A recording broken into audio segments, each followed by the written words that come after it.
السلام علیکم ورحمۃ اللہ وبرکاتہ۔ جی ناظرین، کیسے آپ؟ امید ہے کہ آپ خیریت سے ہوں گے۔ آج کی اس ویڈیو میں ہم بات کریں گے ان اشیاء کے بارے میں، ان چیزوں کے بارے میں جو جسم کو طاقت دینے والی ہیں اور جسم کو کمزور کرنے والی ہیں۔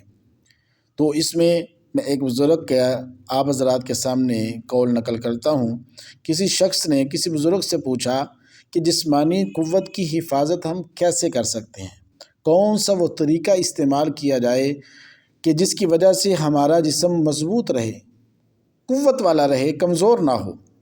تو انہوں نے جواب دیا کہ 9 چیزیں بدن کو قوت دیتی ہیں اور ذہن کی صفائی کا سبب ہوتی ہیں۔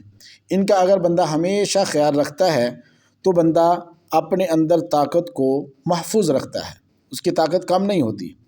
ان میں سے سب سے پہلی چیز ہے میٹھی چیزیں استعمال کرنا۔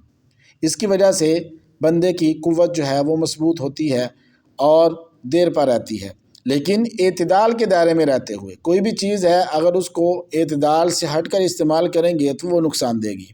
دوسرے نمبر پر فرماتے ہیں کہ جانور کی گردن کے قریب کا گوشت کھانا، اس سے بھی بدن کے اندر قوت اور چستی آتی ہے، اور یہ گوشت بھی بڑا لذیذ ہوتا ہے۔ اللہ تعالیٰ نے اس کے اندر بڑی طاقت بھی رکھی ہے، تو یہ گوشت استعمال کرنا چاہیے۔ اور اسی طرح تیسرے نمبر پر فرماتے ہیں سر کے اوپر تیل لگانا۔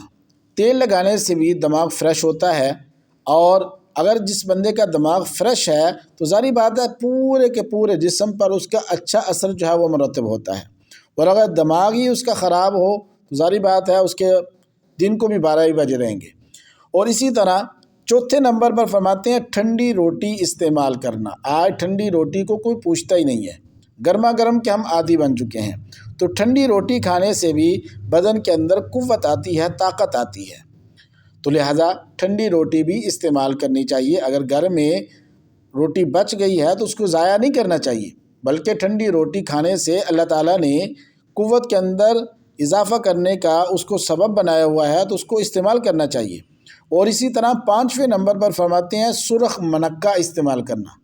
منقہ یہ سونگی، بڑے سائز کی جو سونگی ہوتی ہے وہ سرخ بھی ہوتی ہے، کالی بھی ہوتی ہے۔ تو جو سرخ ہے، سرخ منقہ کھانے سے بدن کے اندر طاقت اور قوت آتی ہے، بدن چست ہوتا ہے۔ 6 نمبر پر فرماتے ہیں شہد کا استعمال کرنا۔ شہد یہ اللہ تعالیٰ کی بہت بڑی نعمت ہے جو دنیا کے اندر ہم سب کو اللہ تعالیٰ نے عطا فرمائی ہوئی ہے۔ تو شہد کا استعمال کرنا بدن کے لیے انتہائی ضروری چیز بھی ہے، اور طاقت کے اعتبار سے اگر دیکھا جائے تو اللہ تعالیٰ نے اس کے اندر طاقت بھی رکھی ہے اور شفا بھی رکھی ہے، تو لہٰذا اس کا استعمال ہر گھر میں ہونا چاہیے، اور ہر عمر کے افراد جو ہیں شہد کو استعمال لازمی کریں۔ اور اسی طرح 7ویں نمبر پر فرماتے ہیں میٹھا سیب استعمال کرنا۔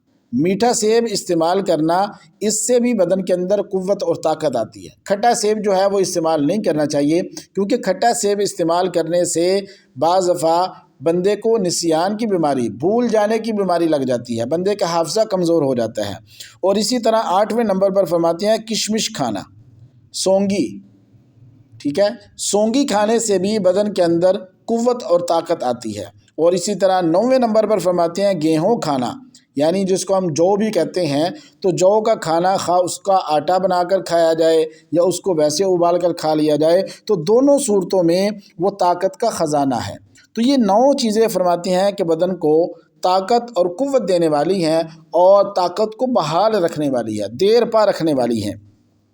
تو لہٰذا ان 9 چیزوں کا خصوصی طور پر اہتمام کرنا چاہیے۔